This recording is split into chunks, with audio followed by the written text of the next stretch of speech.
Today you're about to learn a must-know opening trap in the Queen's Gambit, and even more importantly, 3 unknown ways to use this trap against beginner, intermediate, and advanced level players. Let's rock! Hopefully you're aware of the main trap of the Queen's Gambit, so we'll go over it real quick. White here wants to gambit this pawn on c4, and as Black captures it, White plays e3, trying to gap the pawn back and kind of baiting Black in trying to hold on to this extra pawn by playing pawn to b5. Then you try to break up these pawns, and Black wants to keep up his extra pawn. They play pawn to c6, and then you trade on b5. It looks like Black succeeded in holding on to their extra pawn, but Queen f3 ruins this idea completely. Now you're attacking the rook, it can't go away, and Black can't avoid material losses. Now, here's the cool thing about this trap. Although it might seem like only complete beginners would fall into this well-known trap, in reality the wrong move pawn to c6 is still the most played move up to this date, and the average rank of Black players is 1500. Not that many players know that there's actually a twin trap that you can use as Black against White's first move pawn to d4. You first play pawn to c5, gambiting this pawn because good things come to those who bait. If your opponent grabs the pawn, you then play pawn e6, trying to get it back. As White tries to defend it, you then play pawn e5, undermine this pawn. Now, by the way, how about this pawn takes on e5? Is that an issue? Not really. After that, you're gonna get these 2 pawns back. White is left with weaknesses. You have strong center. Black's good. Yes, White's not winning, but you have a really nice position. What if White goes pawn to a3? Is that an issue? Not really. After this trade, White actually blunders this rook at a1. Therefore, that doesn't help as well.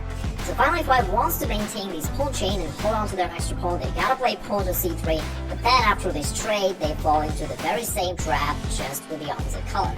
Here's good news. c3 is the most played move by White, with the average rank of White players being 1700, and there are hundreds of thousands of games played this way. Therefore, the trap is indeed very effective. Here's my secret sauce. I'm pretty sure that your opponents aren't familiar with it at all. Here's how you can trap even an advanced level opponent, so you've come to the right place. Join the Igor Nation, the nation of chess domination. Alright, let's rock. So, we go knight f3 first, and we hide our intention a little bit. Now, in most cases, your opponents on the first move will either go pawn e5 or pawn to d5, but our knight currently controls this square, taking away that option. Therefore, in most cases, your opponents are going to go pawn to d5.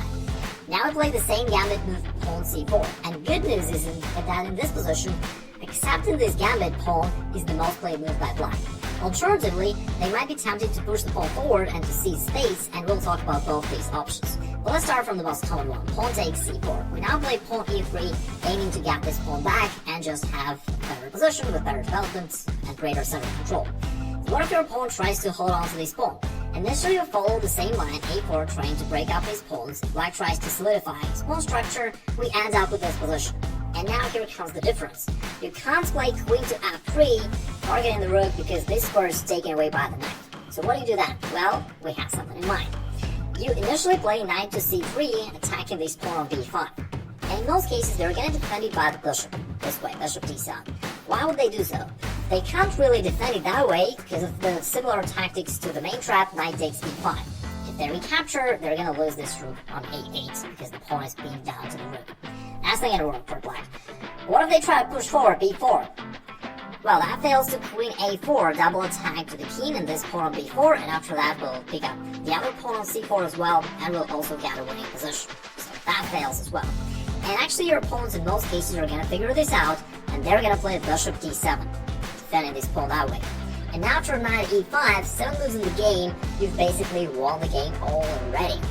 Now, even with the best play, White still has the advantage here, but in most cases, you're going to win the game on the next move. Because after almost whatever move that Black is going to play here, you're going to play queen f3, our main trap, attacking the rook, attacking the rook. And on top of that, in this position, you're even attacking the pawn on f7. So for instance, if Black goes pawn e6 or any other move, queen f3 not only threatens the rook, it also threatens queen takes f7, checkmating 1. And both of these threats are deadly for Black, because of our knight that attacks the square just as well. Your attack here is usually even stronger compared to the main Queen's Gambit trap. Because let's say, okay, instead of e6, for example, they go knight f6, covering this square, right? So currently queen f3 does not hit this pawn, which is better for Black, but we still hit the rook, and we still win the game. They usually try to play knight to c6 so that instead of losing the rook, they lose a minor piece. But after this exchange, we attack the queen, knight takes, we recapture, now it's check to the king. Plus we put pressure to the rook. Therefore, the only move for black is knight to d7. Now you play knight takes b5, and you threaten knight to c7, check to the king, fork to the rook, and it's almost a checkmate. You see that in this line, we have greater development, and therefore greater chances to develop quick attack. So black wants to cover knight to c7, then we're gonna play rook c8, and let's say you drop the queen back to e4. Now this pawn on a7 is hanging, we attack it twice, we're gonna capture it by the knight, and attack this rook. If they move the pawn forward, they can fail to knight to d6, really nice checkmate.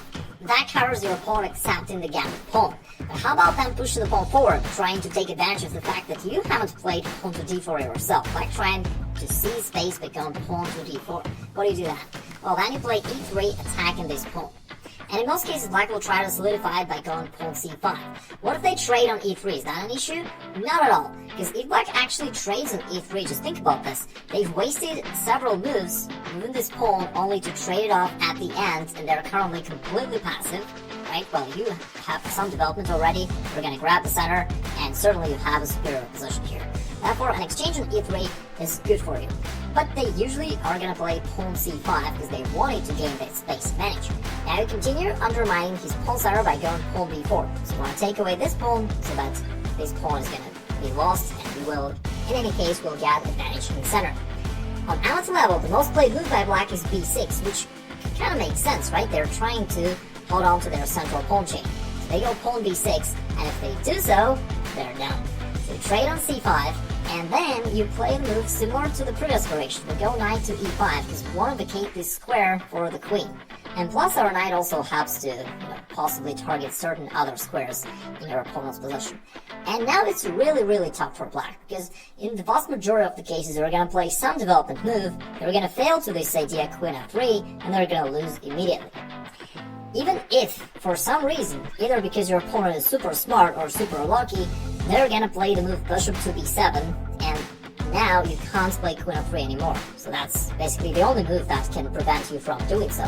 Then we reroute our attack to the queen side, and we play queen a4, check to the king. It turns out that our knight is also doing a good job controlling these two squares, therefore it's not that easy for black to handle this simple check. We're gonna go knight to b7, now the knight is pinned down to the king, and you're putting pressure here with your queen and knight.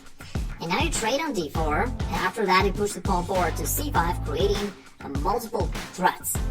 Like pawn is ready to go forward, and to double attack these minor pieces, that's a major threat. Plus, by moving this pawn forward, you open up a diagonal for your bishop, and then you can stack the battery along this diagonal, and black will be done.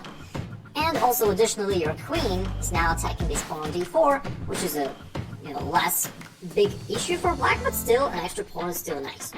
And quite often your opponent is going to play something like pawn f6, let's say trying to get rid of this knight, and after this trade on d7 you can just continue with bishop b5, and because of this skewer you are winning the queen and the game. Moreover, it's not even easy for black to lose just the queen, because let's say the trade, you're going to also win the bishop on b7 and attack the rook, and that is just a complete devastation. If you play the Queen's Gambit with either white or black side, then you need to understand this opening and know all the main ideas